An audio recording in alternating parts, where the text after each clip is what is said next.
Olá pessoal, tudo bem? Que o amigo Jesus nos abençoe.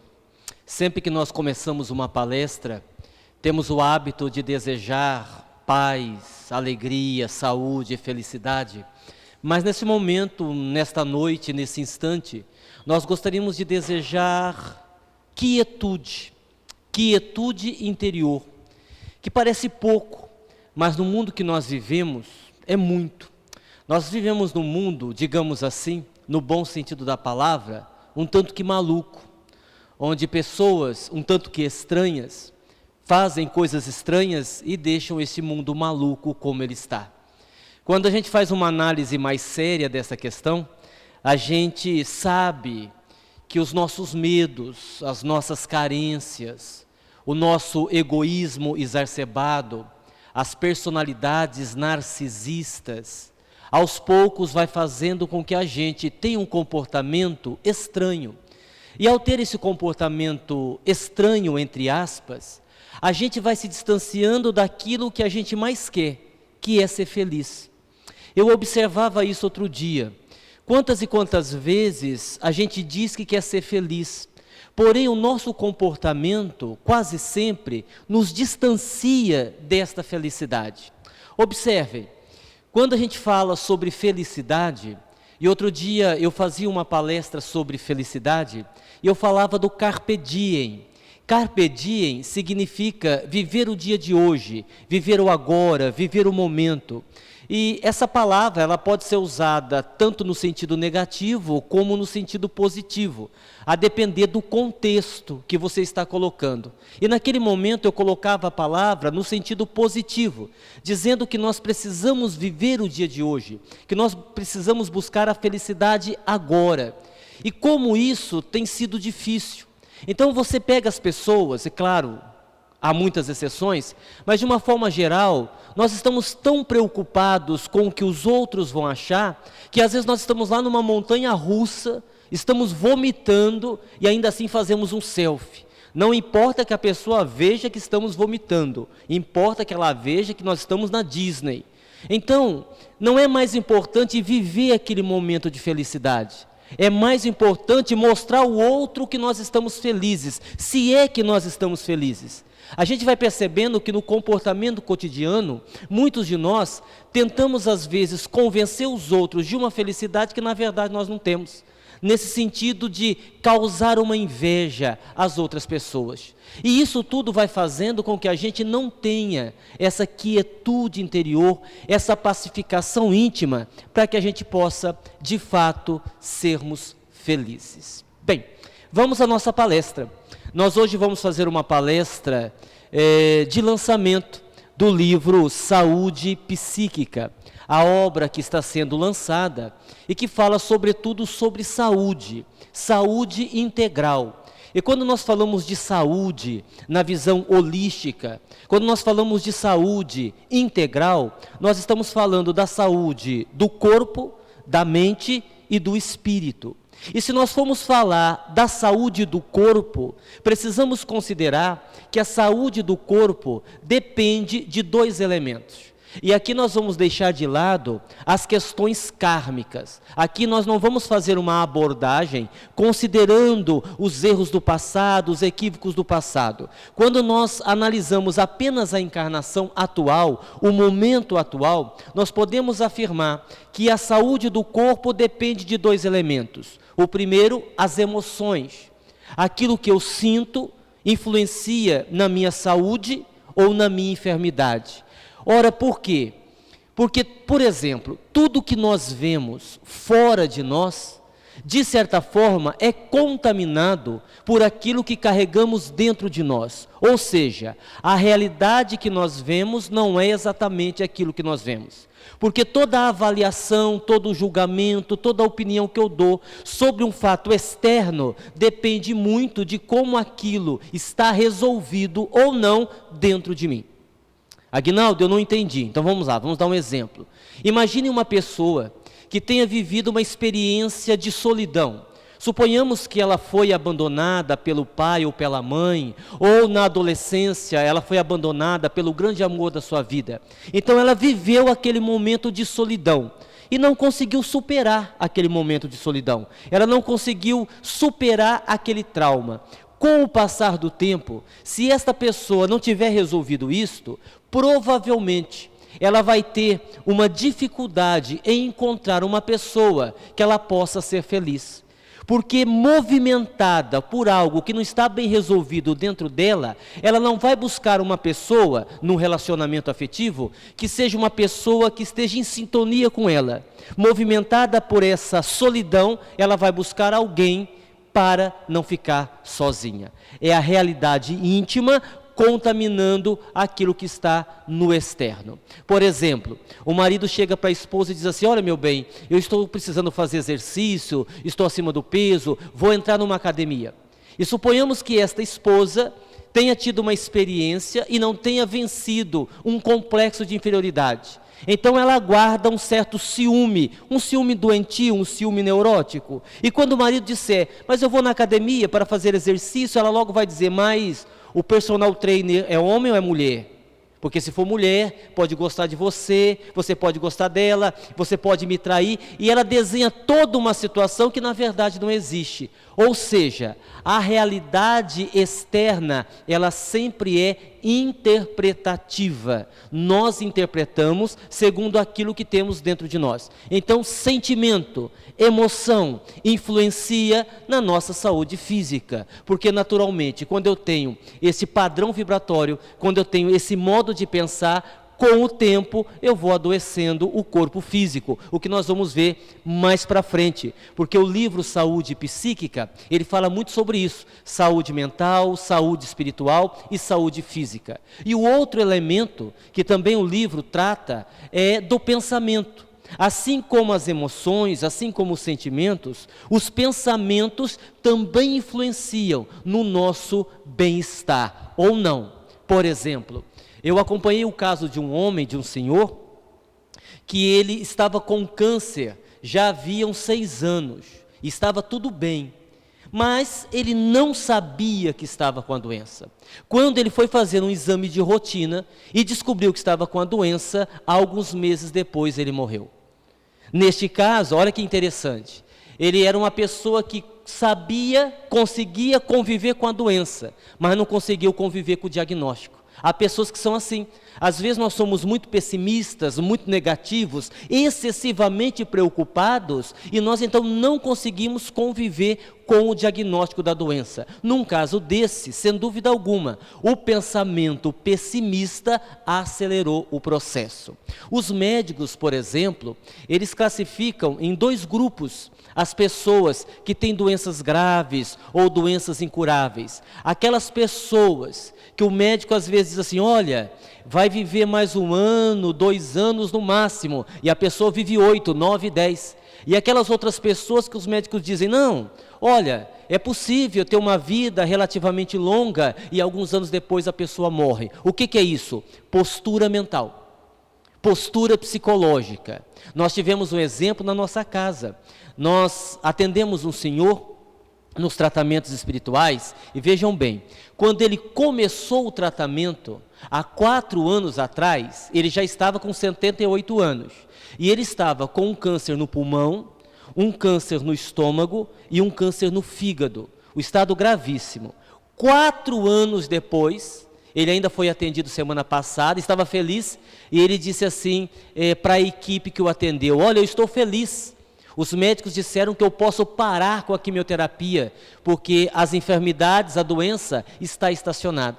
E aí a gente fica se perguntando, como é que aquele homem, já numa idade avançada, está vivo, depois de 4 anos, com um câncer em 3 órgãos diferentes? Se você o conhecer, você vai descobrir por quê. Sempre sorrindo, dizendo que ama a vida, dizendo que a doença não vai vencê-lo. É a força do pensamento na nossa saúde. É a força das emoções na nossa saúde. Então nós que trabalhamos com saúde, no meu caso, que sou profissionalmente terapeuta holístico, que na casa espírita faço atendimento dessa natureza, não dá para separar.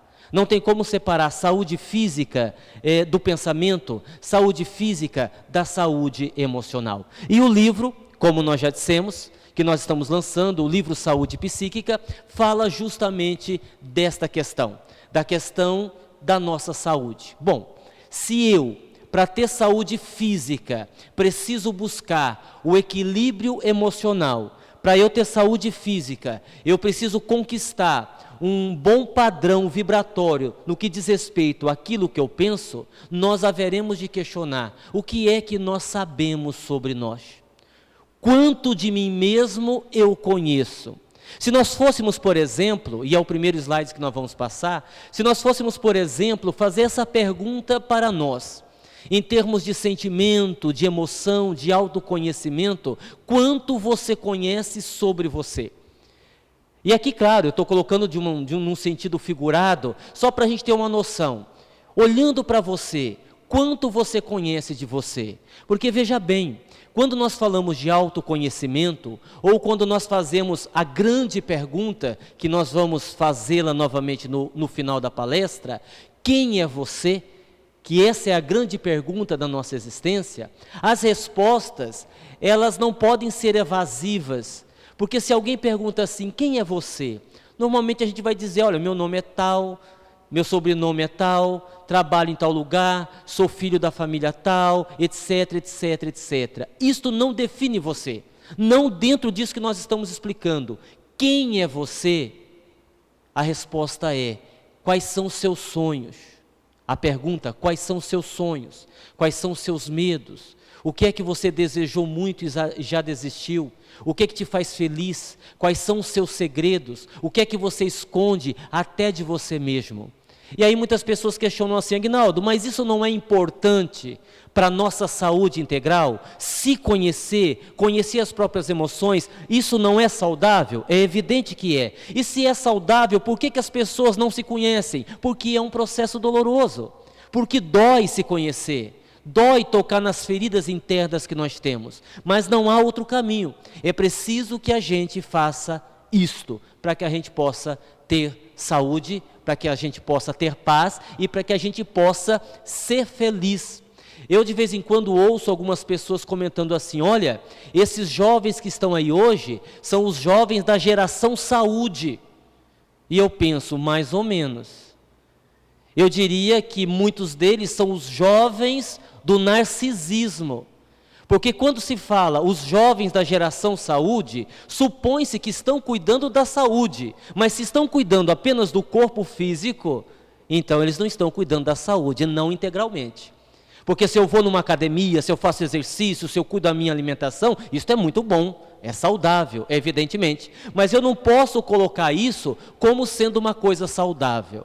Vou contar para vocês, de vez em quando eu tenho tempo, eu vou na academia fazer esteira, que eu também faço isso. Vocês pensam que conservar esse corpinho bonito é fácil? Não é fácil, não. E eu vou fazer alguma esteira.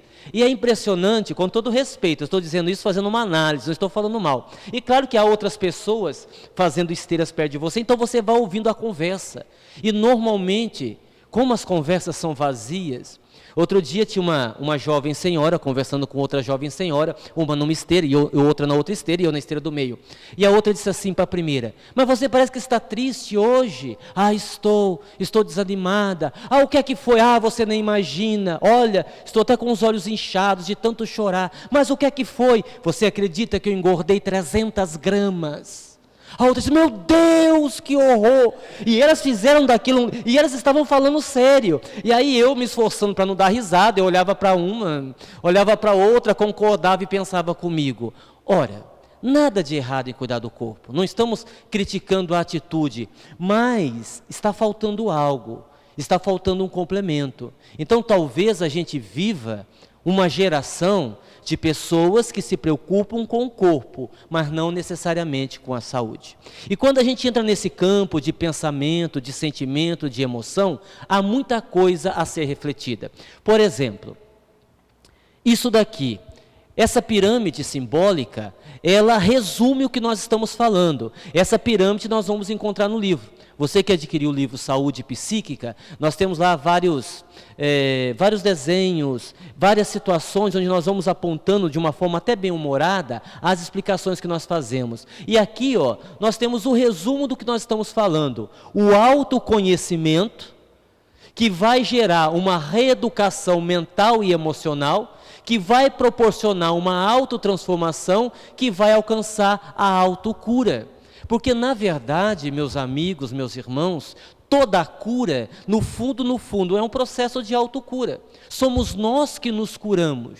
Então, é um processo que eu não tenho como fazer diferente. Eu me conheço, ou seja, eu conheço mais profundamente e não superficialmente aquilo que eu sinto. A partir desse momento, eu vou identificar quais são as minhas feridas emocionais. E dentro desse processo, eu vou iniciar uma reeducação. Como se fosse uma reeducação alimentar, mas uma reeducação mental e emocional. O que é reeducação emocional? É quando eu aprendo a lidar com aquilo que eu sinto. O que é reeducação mental? É quando eu aprendo a direcionar os meus pensamentos. Pensamento positivo, pensamento bom, pensamentos construtivos. Porque, na verdade, nós somos, mentalmente falando, deseducados. A nossa mente, de certa forma, ela é viciada. Por exemplo, se eu pedisse assim para vocês, não vou pedir, não se preocupem. Meus amigos, durante 5 minutos, vocês vão fechar os olhos e pensar apenas coisas boas, construtivas. Podem começar. Eu duvido que passaria de 2 minutos. Concordam comigo? 1 minuto e meio, já começaria a vir a conta de energia que não foi paga.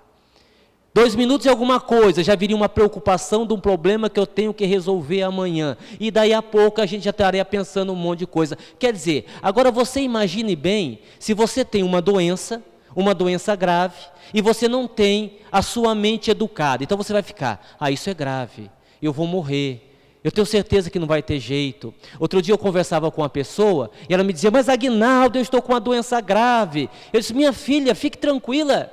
Doenças como a sua, existe cura em 95% dos casos. Ela disse, não, mas eu faço parte dos outros 5%. Quer dizer, vai sarar? Nunca, nunca, porque ela vai acelerar o processo e vai ficar pior. Então, a gente precisa pensar muito sobre isso. A gente registrou bem essa pirâmide aqui, a questão da autocura, porque é bom que se diga isso. A gente tem um hábito, e claro, é um hábito saudável, não é um hábito errado. Nós temos o hábito de orar, de pedir a Deus que nos ajude, de pedir a quem é espírita, aos bons espíritos que ajude. Aquele que é católico, ele vai pedir para os anjos ajudarem, ou nós pedimos para o nosso anjo da guarda, etc, etc. Temos que continuar pedindo, mas a pergunta é, será que nós estamos fazendo a nossa parte? Porque em momento algum passa pela nossa cabeça a suposição de que Deus não fará a parte dele. E se as coisas não estão acontecendo, em vez de nós reclamarmos de Deus, porque não estamos sendo ajudados, haveríamos de pensar, será que sou eu que não estou fazendo a minha parte? É uma coisa interessante da gente pensar. Dentro dessa linha de raciocínio, continuando, e pensar faz muito bem, sabia? A gente precisa pensar fora da caixinha, porque aí você aprende a ter opinião diferente. Outro dia eu estava assistindo uma reportagem, olha como tudo é uma questão de ponto de vista. E havia um pessoal de uma cidade que estava muito bravo, porque havia ido lá um cantor, um MC, e ele havia feito um show de apenas meia hora. O cantor foi, cantou meia hora, cantou 3 músicas e foi embora. E o pessoal estava bravo, disse que iria processá-lo, porque ele fez um show pela metade. Eu, particularmente, vi uma coisa totalmente contrária. Ora, por quê? Porque ele cantou 3 músicas. Sim, mas ele só tem 3 músicas. Ele cantou todo o repertório, ele fez um show maravilhoso. Por quê? Ele cantou todas as músicas que ele tem. Quantas? 3. Acabou as músicas, ele foi embora. Então, ele fez o show completo. O problema é que ele não tem mais que 3 músicas. Então, são visões diferentes que a gente precisa analisar. Olha, isso aqui é importante. Dentro da questão do pensamento, dentro da questão do posicionamento perante a vida, quando nós falamos de problemas, nós precisamos pensar quais problemas são realmente reais e quais problemas são virtuais. O que são problemas virtuais? São aqueles problemas que nós criamos na nossa cabeça, mas que na verdade não existe. Nós sofremos à toa. Nós vamos ver daqui a pouco, mais lá na frente, a mágoa. A mágoa é uma coisa interessante. Você já percebeu que quando você fica magoado, só você sofre? Você deita na cama magoado com alguém. Você não consegue esquecer aquela pessoa, não é assim? Toda hora você fica pensando na pessoa. Você dá facada, você dá tiro na pessoa, você enforca a pessoa. E a pessoa está roncando na casa dela. Nem está lembrando da sua existência. E você está ali sofrendo com um problema que não devia existir. Mas dentro dessa perspectiva dos problemas virtuais, vamos dar uma olhadinha. Aqui nós colocamos situações, supostos problemas, que na verdade não são. Falaram mal de mim. Isso é um problema para muita gente. Falaram mal de mim. Você já pensaram se a gente fosse se preocupar com todo mundo que não gosta da gente? Nós temos que nos preocupar com quem não gosta da gente por alguma razão. Uma pessoa que não gosta de você por algum motivo, tipo assim, você fez alguma coisa para a pessoa, então se preocupe. Você não pode ser indiferente a isso. Se você causou mal-estar, se aquela pessoa não gosta de você porque você fez alguma coisa que não deveria, corra atrás, converse, peça desculpa. Agora, se é uma antipatia gratuita, problema da pessoa. Então isso não é problema. O que mais que não é problema? Aqui, não aguento mais a inveja do meu vizinho. Quantas vezes nós ouvimos isso? Olha, a inveja é um problema do seu vizinho. Aliás, já que nós estamos falando de emoção, de sentimento, vamos voltar um pouquinho. Sentimento é problema de quem sente. Você é dono do seu sentimento. Você não é dono do sentimento alheio. Por isso que uma das coisas que mais faz sofrer na vida é o desejo que muitos têm de mudar o outro, de querer que o outro seja diferente, querer que o outro não faça daquela forma, como tem aqui. Nós temos até um exemplo, aqui quantas vezes nós ouvimos isso? Estou arrasado, meu filho não quer ser médico como eu sonhei para ele. Quantas vezes? Outro dia eu conversava com uma pessoa que ela me dizia isso, Aguinaldo, eu estou desesperado, e a pessoa chorava. Um pai desesperado, ele não tinha me contado o que era, e eu esperei ele chorar, disse, meu Deus, aconteceu alguma coisa, né? O filho deve ter morrido, algum acidente, o que foi, meu irmão? Meu filho, uma tragédia, eu paguei a melhor faculdade para ele, no último ano de medicina. Você acredita que ele teve a coragem de chegar até mim e dizer assim, pai, eu quero ser veterinário, e Aguinaldo, eu desmoronei. E eu disse, é esse o seu problema? Ele disse, me desculpe, mas você não tem problema. Mas Aguinaldo, eu sonhei. Esse é o problema. O sonho é seu, não é dele. E os nossos filhos, agora falando diretamente para os pais, felizmente, não é infelizmente, felizmente, os nossos filhos têm os seus próprios sonhos. Os nossos filhos têm as suas próprias escolhas. Ainda que você queira o melhor para o seu filho, talvez o que você ache que é o melhor para ele, ele não ache que é. Ele vai seguir um caminho completamente diferente, que vai doer muito, mas nós precisamos entender que os nossos filhos vão aprender por eles mesmos. Qual é o desejo de um pai e de uma mãe? Que o seu filho não sofra. Que o seu filho não sofra. Nenhum pai, nenhuma mãe quer isto. Todavia, em muitas circunstâncias, será preciso que o seu filho sofra, será preciso que o seu filho caia, que ele tropece, para que ele entenda que aquilo que você falou lá atrás era verdade, e ele não devia ter feito. E se ele não te ouvir, paciência, é assim que a vida funciona. E tem pai que diz, mas isso é um absurdo, não é tanto assim não. Recordem aí, quando vocês, estou vendo aqui na plateia muita gente casada, claro que quando vocês se casaram estavam apaixonados, sim ou não? Sim, ninguém que casou por dinheiro não, né? Por beleza física não foi, porque vendo a plateia realmente, por isso não foi. Você casou apaixonado, certo? Quando você ia casar, quando você estava noivo ou noiva, se a sua mãe, se o seu pai dissesse, não case, por favor não case, você deixaria de casar, sim ou não? De jeito nenhum, de jeito nenhum. Você diria assim, eu sei da minha vida, é o meu homem, né? E casaria. E talvez se você tivesse escutado seu pai e sua mãe, muitas tragédias não teriam acontecido. Mas é assim que funciona. porque os filhos têm o direito de fazer as suas escolhas. Então isso não deve ser um sofrimento tão grande assim. Estou sofrendo, isso aqui é ansiedade. Estou sofrendo, acho que ano que vem serei demitido. Que bom. Até ano que vem, o presidente da Coreia do Norte pode soltar uma bomba em qualquer país do mundo, porque ele adora soltar um foguete. E aí? O homem adora, acho que ele não teve infância. O culpado deve ser os pais do coreano, né? Deve ser os pais dele. Ele não deve ter tido brinquedo quando era criança e agora ele fica brincando com foguete. Ele solta foguete para lá, ele solta foguete para lá. O homem adora soltar um foguete, né? Então, meu filho, até lá... Vai que o coreano joga um foguete aqui, não fica tranquilo, você nem vai precisar ser demitido, não tem problema nenhum. Não estou dormindo bem, descobri que muita gente não gosta de mim, olha que maravilha.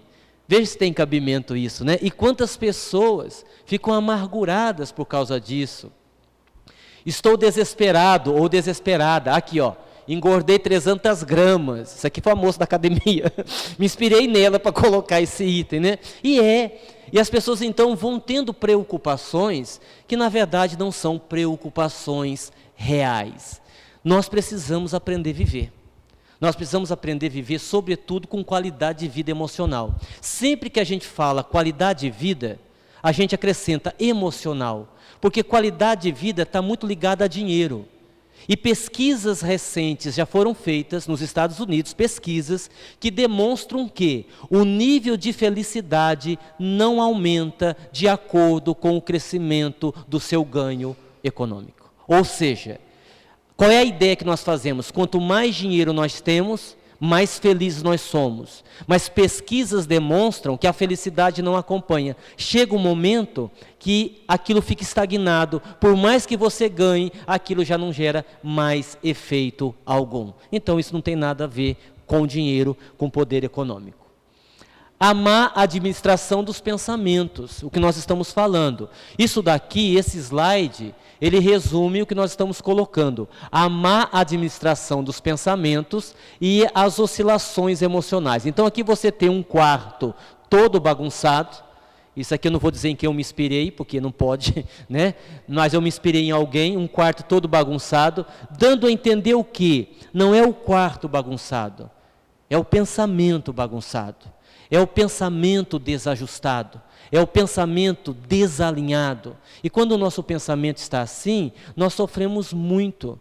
Sofremos por quê? Porque não conseguimos viver no tempo presente. Ou estamos presos em mágoas do passado, ou estamos presos em preocupações com o futuro, e isso nos faz sofrer. E as nossas emoções é mais ou menos como a montanha russa. Altos e baixos, altos e baixos. Com o tempo, isto vai adoecer o nosso corpo físico. E daqui a pouco nós vamos ver como, tá? O livro Saúde Psíquica também fala disso. Olha, aqui nós chegamos num ponto da palestra que eu particularmente gosto muito, que é mais ou menos o que nós estamos falando. Na vida, existem as chamadas posturas autodestrutivas, que produzem tormentos voluntários. O que é que são os tormentos voluntários? São os problemas que você tem que você não precisaria ter. São os problemas que na tua cabeça existem, mas na verdade não existem. Eu conheço uma pessoa, que eu não vou citar o nome, que programou uma viagem de férias maravilhosa. E como que a pessoa está? Ansiosa, tensa, preocupada, seu avião vai cair, seu avião não vai cair, se vai acontecer alguma coisa. E eu digo, não se preocupe, curta o momento da viagem, deixe as coisas acontecerem. Vocês estão acompanhando, pessoal? Está acompanhando? Não deixem de ler o livro, vale a pena. O livro fala sobre tudo isso. Eu estou aqui fazendo um resumo do que está no livro, bem resumido mesmo, porque a proposta do livro é exatamente esta, é mostrar que, à medida que nós vamos mudando os nossos pensamentos, à medida que nós vamos ajustando as nossas emoções, com certeza nós temos menos problemas também no corpo físico. Dentro disso daqui, separamos aqui algumas principais. Isso aqui é tormento voluntário. Isso aqui é sofrimento desnecessário, as comparações. Por que é um tormento voluntário? Porque quando eu me comparo, eu me rebaixo. quando eu acho que o outro é mais inteligente do que eu, quando eu acho que o outro é mais bonito do que eu, ou mais inteligente do que eu estou me rebaixando. E nós nos esquecemos que todos nós temos o nosso valor. Sempre haverá pessoas melhores, piores ou iguais a você. Então você não tem que se comparar a ninguém. Quantas vezes, isso já deve ter acontecido com alguma mulher presente, você gastou um dinheiro danado, pagou em 8 prestações aquele vestido dos seus sonhos, para ir naquela festa, porque lá estava o gato que iria olhar para você, e você ia arrasar com o seu vestido, e quando você chega na festa, não é que tem uma amiga sua com um vestido idêntico ao seu, e o que acontece com a sua noite? Perde-se. Você fica arrasada, dá vontade de ir para casa. Comparação. As comparações, elas são destrutivas. É um tormento voluntário. Mais uma. A busca da felicidade total. Vejam bem, prestem atenção nesta palavra. Isso aqui muda. Buscar a felicidade, todos nós precisamos buscar. Mas não a felicidade total. Dentro dessa perspectiva, outro dia eu fazia uma brincadeira com um amigo, e claro que era uma brincadeira, eu dizia assim para ele, olha, você sabia que na vida é possível ser totalmente feliz? Ele disse, Aguinaldo, não é. Eu disse, eu garanto que é, e além de ser possível ser totalmente feliz, existem 3 possibilidades de você ser feliz, você pode escolher qualquer uma. Aí ele disse, e ele acreditou, então você me conta? Eu disse, conto.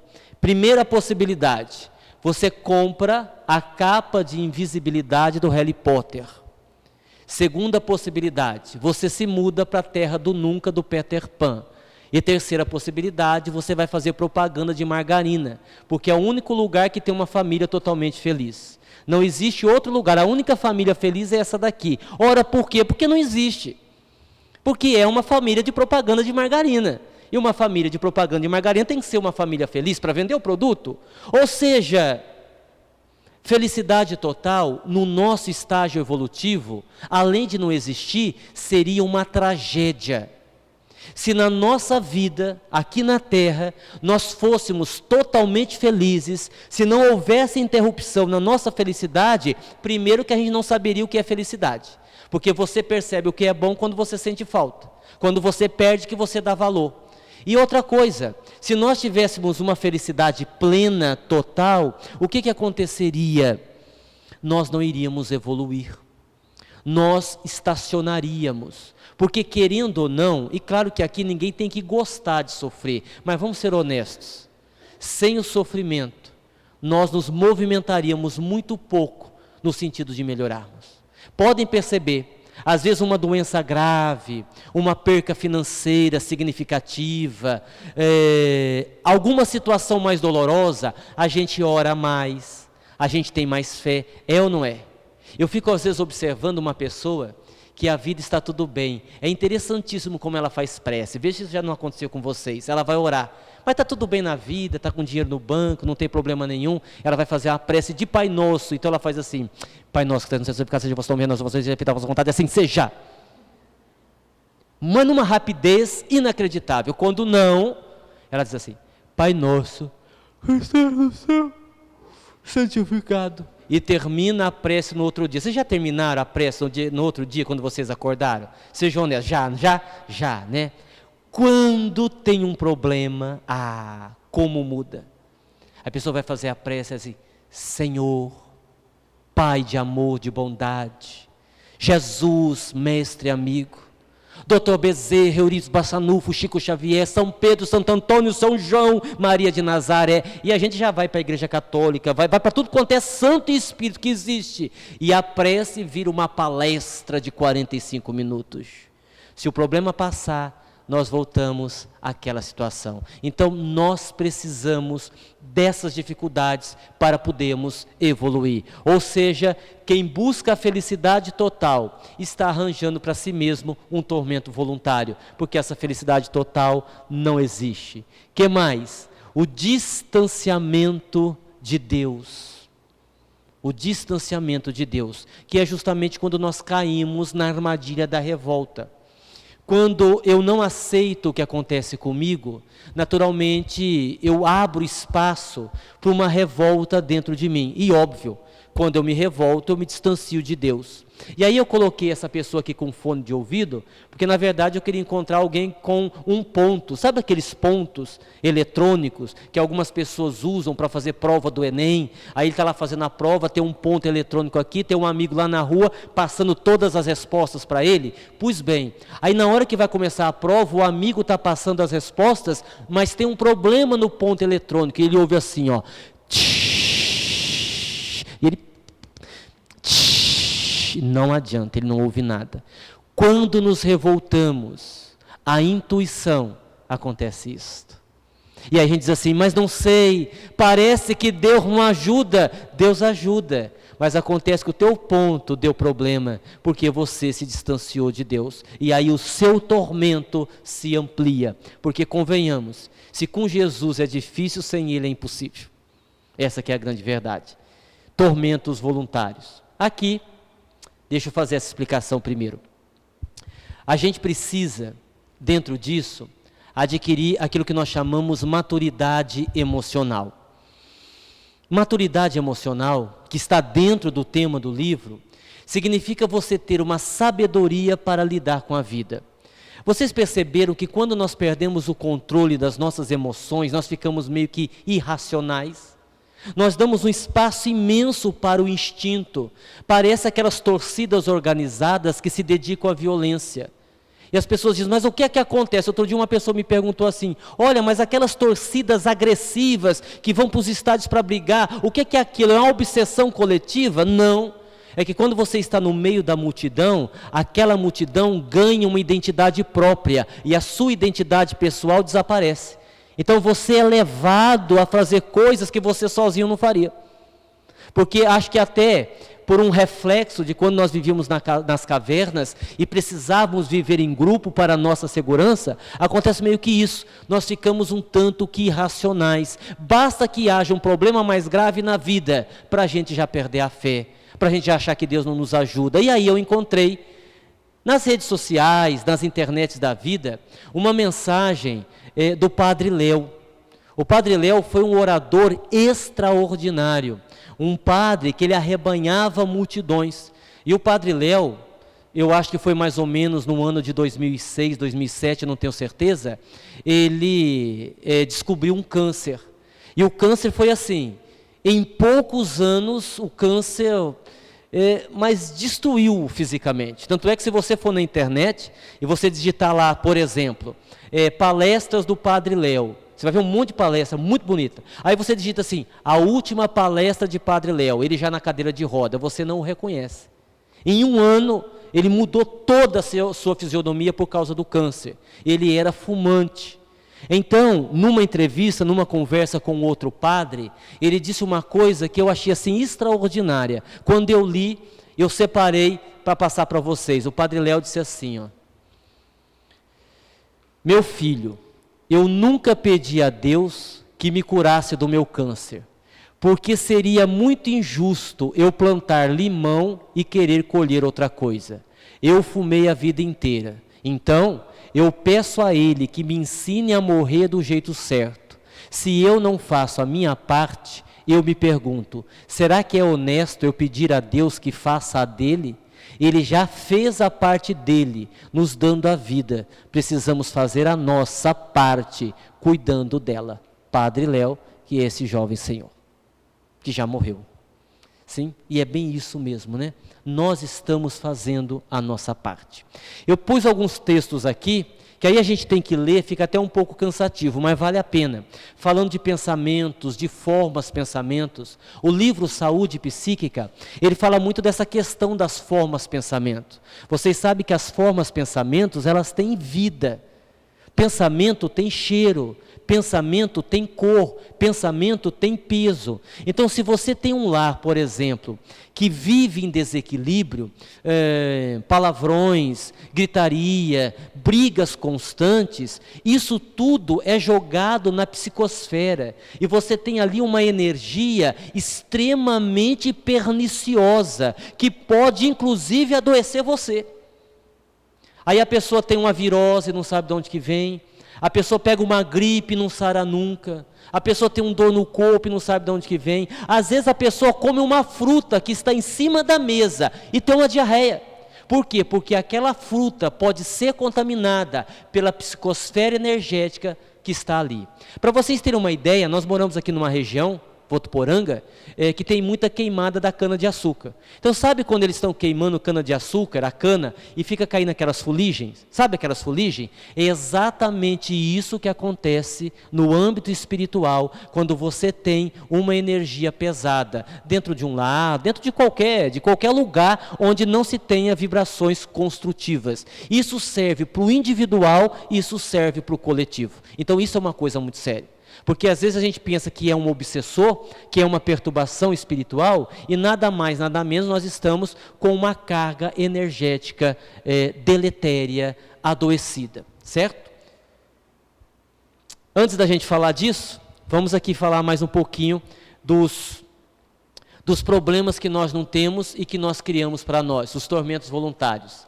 A inaceitação das nossas fragilidades, quando nós não aceitamos errar, que é o perfeccionismo, que é aquela pessoa que não aceita a sua fragilidade. E eu estava aqui olhando, eu coloquei aqui alguns desenhos, que naturalmente não são da minha época, sou bem mais jovem, mas eu me lembrei de um outro herói, porque a ideia é o seguinte, pessoal, deixa eu explicar para vocês. Aqui nós temos 3 heróis, Thor, o Homem-Aranha e o Homem de Ferro. A ideia, eu iria colocar mais, mas acho que isso aí já serve para a gente refletir. São super-heróis. São criaturas que não são humanas, mas mesmo os super-heróis têm as suas fragilidades. Por exemplo, o Thor, sem o seu martelo, pode muito pouca coisa. É uma dificuldade, é uma limitação. O Homem-Aranha é um jovem inseguro, principalmente nos relacionamentos, cheio de culpas. O Homem de Ferro, uma criatura narcisista, egocêntrica, se acha a última bolacha do pacote. E se você for pegar todos os heróis, você vai observar que todos eles têm uma fragilidade. Eu estava lembrando outro dia de um herói, de um desenho muito antigo, da época aí de vocês, do He-Man. Vocês lembram do He-Man, que enfrentava o esqueleto? Pois é, qual era a fragilidade do He-Man? A espada. Porque se o príncipe Adam não tivesse a espada, ele não poderia virar o He-Man. E nem o pacato virar o gato guerreiro. Você que nasceu depois de 1990 não deve saber o que eu estou falando. Entra lá no Google e vê que desenho que é esse. Porque esse desenho existiu, eu garanto que existiu. Né? Mas se o príncipe Adam não tivesse a espada, ele não virava o He-Man. Então, todos os heróis, e aqui nós estamos brincando, mas para dizer uma coisa séria. Se os heróis, que são os heróis, têm as suas fragilidades, como é que nós que somos seres humanos vamos querer ser perfeitos? E quando eu não aceito as minhas fragilidades, quando eu não aceito a minha vulnerabilidade, quando eu insisto em querer dar conta de tudo, mesmo vendo que eu não vou dar conta, obviamente eu vou adoecer. Vocês entenderam? Vocês entenderam? Muito bem. E aqui, mais um, nós temos aqui um inseto simpático, né? Muito simpático. Eu conheço gente que tem medo de baratas, dizendo, não tenho medo, eu tenho nojo. Mentira, tem medo, tem medo. Tem gente que tem medo de um negócio que voa assim, como é que chama aquele negócio? Mangaba, né? Mangaba, olha que coisa, né? Como é que pode uma pessoa adulta ter medo de mangaba? Mas tudo bem. Fazer da vida um drama. Então, às vezes, é uma mangaba voando e o cara pensa que um tiranossauro rex que está atuando. Brincadeiras à parte, quando a gente é honesto conosco mesmo, o problema é pequeno, a gente é que transforma ele em grande. Com o velho exemplo, é aquilo. Eu posso ter aqui um copo de água quase vazio ou um copo de água quase cheio. Vai depender da interpretação de quem olha para o copo. Sim? E é isto. Será que toda vez que você ficou sem dormir, será que toda vez que você ficou preocupado, será que toda vez que você ficou nervoso, o seu problema era tão grave assim? Pare para pensar. Reflita sobre isto. Continuando. Agora sim, aquilo é o texto que eu queria ler para vocês. Eu vou ler, tá? Olha que bacana. Isso aqui está no livro, tá? É texto do livro. Formas pensamentos. Sempre que há uma associação, uma influência recíproca.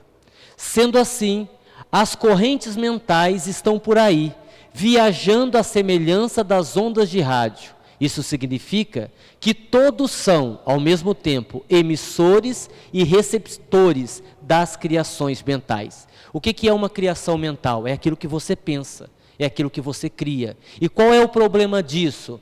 Quando você cria, quando você pensa, quando você constrói uma coisa ruim, uma coisa negativa, veja bem, nós somos emissores e receptores ao mesmo tempo. O teu pensamento vai de encontro a um pensamento idêntico ao seu.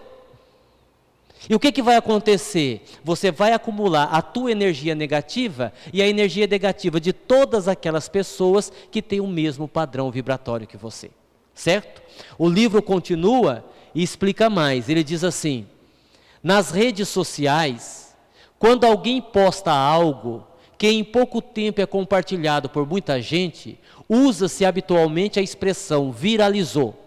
De certa forma, todos estamos mergulhados num oceano de ideias, pensamentos e sentimentos. Ou seja, onde há associação de pensamentos e sentimentos, estabelecemos aí uma conexão energética, como se fosse um laço ou uma teia. Vamos sintonizando, conectando-nos com todos aqueles que se encontram em faixa vibratória igual à nossa. Ok? Isso é sério. Isso é muito sério. Sim? Para a gente pensar. E aí, pensamento acelerado, pensamento repetitivo, pensamento negativo gera o quê? Esgotamento mental. Esgotamento mental. Vocês perceberam que isso daqui, a nossa linha de pensamento, a nossa linha de explicação, quando nós chegamos aqui, nós lembramos do quê? Daquela pirâmide do início. Daquela pirâmide do início. Porque isso aqui, ó, significa o quê? Que não houve uma reeducação mental e emocional, certo? Mas Aguinaldo, você ainda não disse quando é que isso vai afetar o corpo. Mas antes de dizer como isso pode afetar o corpo físico, vamos pensar numa solução. Se eu estou falando que o pensamento negativo, o pensamento pessimista nos prejudica, pode gerar doenças e tudo mais, o que fazer? E aqui a gente colocou algumas sugestões. Ó, primeiro, pare e vá chupar um sorvete. Eu disse isso outro dia numa palestra, a pessoa levantou e disse: mas eu não gosto de sorvete. Oh, meu Deus. O parar para chupar o sorvete é simbólico. Eu estou querendo dizer assim, ó, você está muito estressado, você está muito nervoso, você está muito preocupado. Sei lá, vai brincar com o seu cachorro. Sei lá, sai na chuva. A gente saía quando era criança, né? Deita na enxurrada, sabe? Eu estou querendo dizer assim, desligue-se. Se desliga do problema, vai ouvir uma música, vai fazer alguma coisa que tire você daquele círculo vicioso. Aprenda a filtrar os estímulos estressantes. Isso daqui, ó, vou voltar. Isso daqui é aqui, ó, isso aqui, ó. Quando eu aprendo a filtrar os estímulos estressantes, isso daqui vira isso daqui. Por quê? Porque eu entendo que aquilo que parecia um problema grave não é tão grave assim. Aprenda, cama serve para dormir. Sabe aquela história? O travesseiro é um ótimo conselheiro. Mentira. Mentira. O travesseiro não deve ser conselheiro. O travesseiro deve ser macio para você deitar e dormir. Não leve problema para a cama, muito menos o seu inimigo. Que mais? Entenda, nem sempre as pessoas são lerdas como você pensa. Você que está muito acelerado. Você não ouve de vez em quando? Ah, não gosto de trabalhar com fulano. Fulano é muito lerdo. Talvez ele esteja na velocidade normal, você que é muito acelerado. Existe essa possibilidade, ok? Não assuma compromissos impossíveis, como mudar o outro ou controlar a vida. Isso nos faz sofrer e você não vai conseguir nem mudar o outro, nem controlar a vida. Quando a gente entra no sentimento, vocês observem que eu estou trabalhando pensamento, sentimento, ok? Pensamento, sentimento. Quando você volta a falar do pensamento e dos sentimentos, aqui ó, você observa as fugas. Isso aqui tudo são situações das quais nós evitamos o contato conosco mesmo. Lembra que eu disse no início da palestra, Acho que vocês ainda não esqueceram o começo da palestra. Quando eu disse no início da palestra que nós não olhamos para nós não queremos descobrir quem nós somos porque é um processo doloroso, exatamente. Então nós criamos as fugas. Vou dar um exemplo. Outro dia, eu estava pesquisando por que algumas cirurgias bariátricas não dão certo. Eu tenho alguns clientes lá na clínica que fizeram cirurgias bariátricas, ficaram magros, porém infelizes. E aqueles que não ficaram infelizes foram para o caminho do vício, ou das drogas ou do álcool. Existe uma explicação para isso, deve existir mais explicações. Mas nessa linha de pensamento, acontece mais ou menos assim. Existem vários tipos de fome. Você tem a fome física, de sentir fome mesmo. Você tem a fome proporcionada pelo ambiente, por exemplo. Você faz parte de uma família de italiano. Macarronada, pizza, massa, todo dia. Você cresce naquele ambiente. Naturalmente, você criou aquele hábito. É uma fome que vem do ambiente onde você foi educado. Mas existe a fome emocional. Geralmente esse é o problema. Porque a fome emocional, ela significa o seguinte, que a pessoa não come para saciar a sua fome necessariamente. Ela come para compensar o seu vazio existencial, os seus medos, as suas carências. E com isso ela engorda. Quando ela faz uma cirurgia, ela fica magra. Mas como não resolveu o problema do vazio existencial, não resolveu o problema da angústia, não resolveu as questões emocionais, o que ocorre? Ela tem que canalizar aquilo para uma outra situação. Como ela não pode mais comer, porque ela está dentro de um regime, ela fez a cirurgia, então ela não quer voltar a engordar, mas o problema emocional continua. E aí ela canaliza para um outro processo de anestesia. E aí então ela vai para o álcool, ela vai para a depressão, ela vai para a dependência química. Então, em algumas situações, não são todas naturalmente, as cirurgias não dão certo porque psicologicamente a pessoa não está pronta. Tanto é que hoje em dia os médicos têm toda uma exigência para que uma cirurgia bariátrica seja feita, que a pessoa continue antes, durante e depois, passando por um psicólogo para que a mente possa registrar aquelas questões. Quantas vezes nós comemos sem ter fome, não é verdade? Tem gente que diz, eu fico nervoso e como. Então, é emocional. Seu problema não é um problema de tireoide, por exemplo, de hormônios, não. É um problema de ordem emocional. Então, você tem aqui, por exemplo, o deslocamento de foco do sentimento, quando ele é muito doloroso, que é quando você transfere para outra pessoa, quando você arruma uma justificativa que seja menos dolorosa do que aquela notícia que você está tendo. Então, por exemplo, a sua vizinha chega para você e diz assim, menina, o teu marido tem um amante. E aquilo é chocante, aquilo é impactante. Você diz assim, isso é mentira. E aí ela diz, eu tenho fotos. Como tomar contato com a traição do seu marido é extremamente doloroso, a pessoa usa um deslocamento de foco e diz assim, mas foi aquela vigarista que seduziu ele. Você percebeu? Houve um deslocamento de foco. O foco não é ele, é a mulher. E isso é menos doloroso, isso é fuga. O que mais que é fuga? Desejar a cura em nível superficial. O que mais? Afirmar que todos os problemas são consequências de karmas do passado. Nós estamos mostrando nesta palestra que não é. Que alguns problemas são, tantos outros não. E achar que nascemos para sofrer. Não nascemos para sofrer, nascemos para ser felizes e podemos ser. Vamos em frente? E aqui a propaganda do nosso canal, da nossa loja virtual. Entre lá no nosso canal, visite, divulgue o nosso canal. Quando você entrar no canal, você vai ver a foto desse cara bonito, que sou eu. Claro que agora pessoalmente sou mais bonito, mas na foto também não deixa de ser, né? Maquiagem faz milagre, fala a verdade. Entre lá no nosso canal, certo?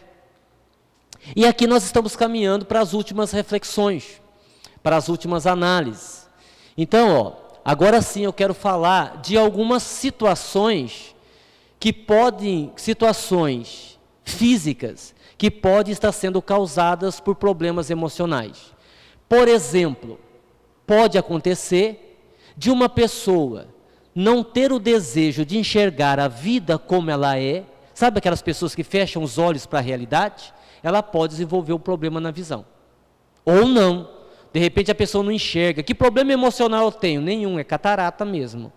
Vai fazer a cirurgia de catarata, não tem nenhum problema emocional. Mas existe esse risco. Então a gente tem que pensar, quando não estiver bem fisicamente, observa se seu problema, sintoma, não tem raiz do seu emocional. Aí eu me lembro desse médico aqui, Dr. Deepak Chopra, que diz assim, que tudo o que acontece no universo mental necessariamente deixa sinais no corpo físico. Exemplo, nós colocamos alguns. Olha aqui, problemas digestivos, gastrite, úlcera, dor de estômago. Pergunte a você mesmo, o que não estou engolindo? O que me deixa tão azedo? Sabe refluxo? Sabe refluxo? Então, agitação, ansiedade é um veneno para refluxo. Pode perceber, quase toda pessoa que tem refluxo é agitada, é ansiosa, né? Sobe aquele azedume. Pois é, você tem problema digestivo? Comece a se perguntar, o que eu ando engolindo sem querer engolir? O que me deixa tão azedo? Como expresso a minha agressividade? Pode ter a ver com isso. O que mais? Problemas na visão. Se não for catarata, por causa da sua idade, pergunte a você mesmo, o que eu não desejo ver? Deixo de ver a mim mesmo nos acontecimentos da vida? Posso suportar, afinal, ver as coisas como elas são? Alguns problemas na visão podem ser de causa emocional. Exemplo, estresse. Estresse. Eu me lembro de uma vez, aconteceu comigo, eu tive um problema seríssimo na visão, seríssimo. E fui assim, em vários médicos. E não foi encontrado nada. A visão estava perfeita. No final das contas, recomendação: trabalhe menos e descanse mais. O estresse, a tensão, no meu caso, estava refletindo na visão. Então são perguntas que você tem que fazer. Que mais? Dor de cabeça. O que pode ser? Pense aí. Como ou com o que estou quebrando a minha cabeça? Tenho pensado muito e sentido pouco? Tento substituir a ação pelo pensamento, em vez de fazer a pessoa pensa e faz pouco. Que mais? Doenças da pele. A pele é o maior órgão do corpo humano, é o órgão de contato com o mundo. Coceira, alergias, infecções. Pergunte-se, estou me isolando demais? Qual é a minha capacidade de estabelecer contato? O que de fato está coçando dentro de mim? Coceira. O que está coçando dentro de você? Que você não está conseguindo colocar para fora. A gente tem que se perguntar tudo isso. Mudar essa ideia, porque às vezes nós atraímos para nós karmas desnecessários. E aí eu coloquei aqui a figura de uma simpática senhora, né? Que quando não estava filmando para ir para o YouTube, eu disse que eu me inspirei na minha mãe. Agora que está filmando, eu não posso dizer que eu me inspirei na minha mãe. Então suponhamos que essa senhorinha não é a minha mãe, né? Não, e de fato não é mesmo, eu estou brincando. Eu coloquei essa senhorinha aí para ver como muita coisa na vida tem a ver com o presente e não com o passado. É uma senhorinha que ela teve um problema, ela teve uma queda e ela precisou usar uma bengala. E ela se revoltou muito por ter que usar a bengala. E eu me lembro na época que o benfeitor espiritual orientou a filha dela, dizendo assim, olha, da bengala virá a cadeira de rodas e da cadeira de rodas mais alguns anos na cama. E eu, como sou curioso, perguntei assim ao benfeitor, mas me diga uma coisa, isso aí é kármico? Era para acontecer? Ele disse assim, até na bengala sim, da cadeira para frente é problema dela, escolha dela. Porque a bengala era para ensiná-la a ter mais humildade. Como ela permaneceu na arrogância, sofreria situações mais dolorosas que a rigor não precisaria passar. Qual é a lição para nós? Prestemos atenção. Tem muita coisa na vida que você não precisava passar. Está passando porque não entendeu o recado da vida. Está passando porque não mudou de atitude. Quando vem o sofrimento menor, mude. Identifique o que é para mudar, porque se você não mudar com o sofrimento menor, virá o sofrimento maior, não tem jeito, ok? E aí a reflexão final, nós estamos já para encerrar a nossa palestra. Seja autêntico, seja honesto, seja verdadeiro com você mesmo. Ou seja, descubra quem é você. Essa é a grande pergunta. E aí então, nós estamos encerrando aqui. para finalizar com mais um texto do livro Saúde Psíquica, nós retiramos esse texto do livro e vamos encerrar com essa mensagem, que está no livro. Quantas vezes sorrimos, mas trazemos o coração repleto de resíduos enfermiços? Quantas vezes fingimos concordar, mas por dentro estamos como um vulcão, prestes a entrar em erupção? Quantas vezes maquiamos a face com expressões de aceitação e resignação, mas só o fazemos porque temos conhecimento da irreversibilidade da situação em andamento? Quantas vezes nossas mãos se movimentam na caridade, mas nossos lábios são belicosos? Quantas vezes nos passamos por amantes do serviço do bem, mas buscamos apenas notoriedade? Finalizando, faça a pergunta no singular, não no plural: quem sou eu de verdade? Livro Saúde Psíquica, Aguinaldo Paviani. Que a gente possa descobrir quem somos para sermos mais felizes e, obviamente, termos mais saúde. Muita paz, muito obrigado, que Jesus nos abençoe.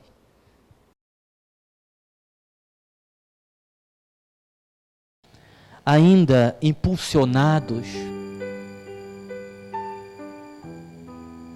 alegres, reflexivos, principalmente reflexivos, nós vamos meditando sobre tudo isso que foi dito.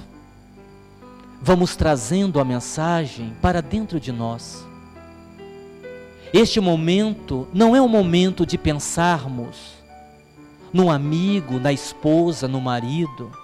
Não é um momento de fazermos conexão com tudo que foi exposto sobre esta ou aquela pessoa. O momento é pessoal, o instante é particular, é você com você. Eu me conheço. Quantos defeitos eu tenho que eu não assumo? Quantos sonhos que eu desisti no meio do caminho? Quanta coisa eu tinha vontade de fazer e não faço? Quanta coisa eu não gosto de fazer, mas faço?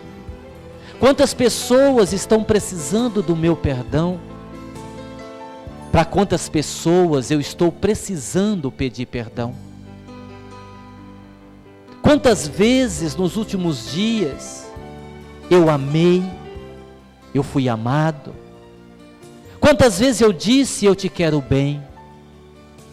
No momento de reflexão muito pessoal, como agora, é a hora de nos despirmos frente ao espelho da consciência. É o momento de olharmos para nós mesmos sem medos, sem subterfúgios, sem fugas. É o momento de não transferirmos mais responsabilidade para os outros. É o momento de entendermos que só acontece conosco aquilo que permitimos. Que a lição só é mais dolorosa quando não amamos. Que o sofrimento só cresce quando não aprendemos através do bom caminho. É o momento de olharmos para trás, verificarmos quais caminhos nos equivocamos e como podemos fazer para reajustar a nossa vida e nos sintonizarmos com as leis de Deus. O momento, ainda que a nossa vida daqui para trás tenha sido uma tragédia de erros, de equívocos, de caminhos tortuosos, de atalhos que não nos levaram a lugar nenhum, o momento é de lembrarmos do inesquecível Chico, que já asseverava há muitos anos que não podemos voltar no tempo e fazer um novo começo, mas podemos começar agora e fazer um novo final. Qual é o final da nossa história?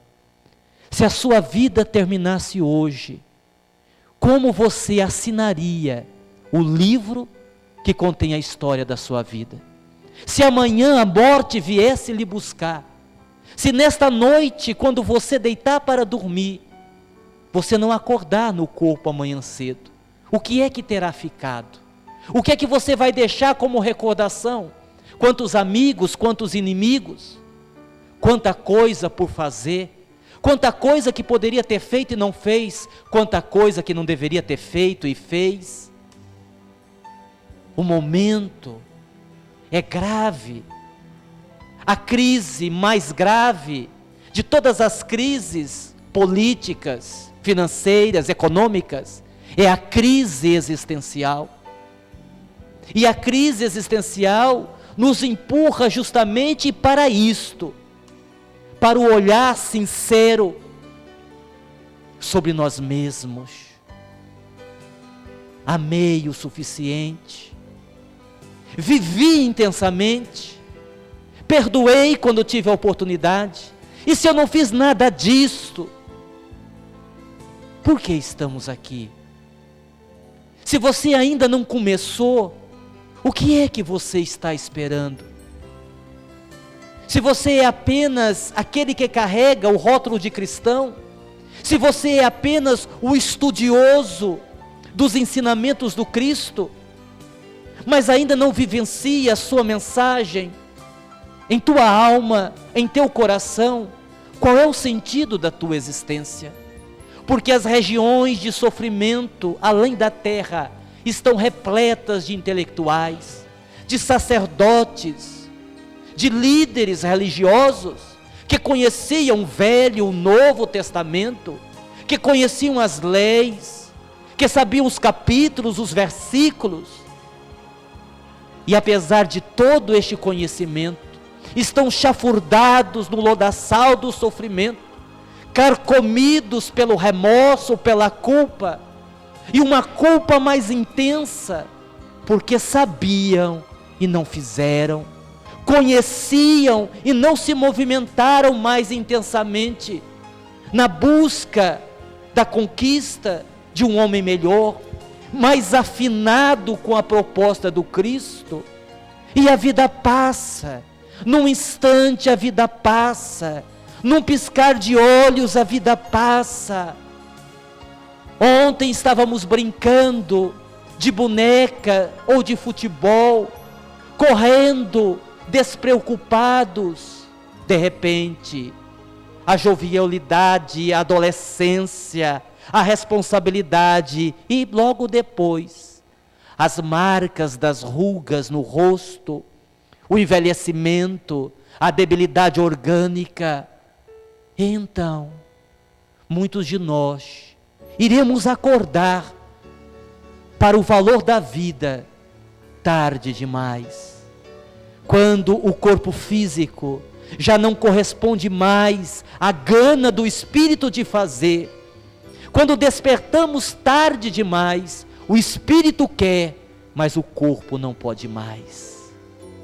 É preciso viver a mensagem.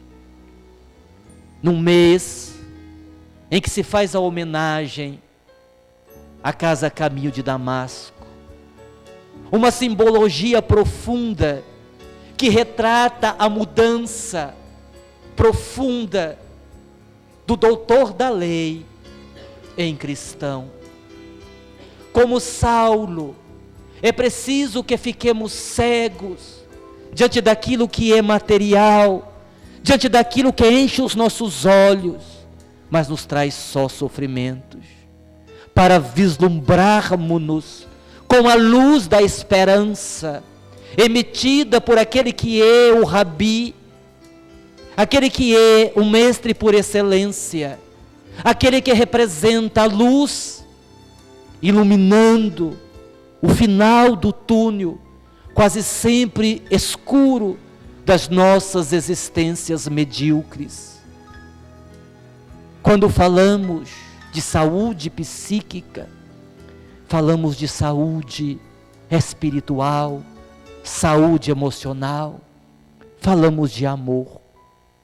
Talvez, assim como as vitaminas colaboram para a saúde do corpo, assim como os líquidos sem o açúcar ajudam naqueles que têm diabetes, assim como o exercício auxilia aqueles que têm problemas das articulações, assim como o óculos facilita a visão daqueles que por uma razão qualquer não enxergam bem, O amor é o remédio mais eficiente para aquele que está adoecido de viver as loucuras da matéria.